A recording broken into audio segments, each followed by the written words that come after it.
милләтне, без аны ярату, безнең мәхәббәтебез беренче үзебездән булырга тиеш. Аннан гаиләбездән, туган җиребездән. Аннан инде ул дәүләт үзенең эшен эшли.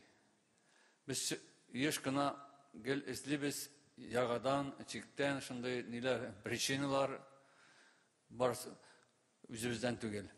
Хәрәкәт булырга тиеш үзебездән. Үзебез хәрәкәтләндәгенә, үзебез татар милләте булып калабыз.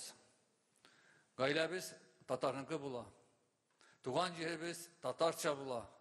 Илебездә татар буларак зур алырбыз, урын алырбыз.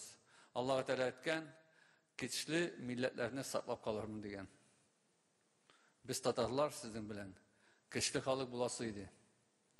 Көчле халык булып, ахыр заманга хәтлек татар милләте булып каласы иде. Ул тора сездән, бездән, алардан, безнең хәрәкәттән. Рәхмәт сезгә килгән өчен.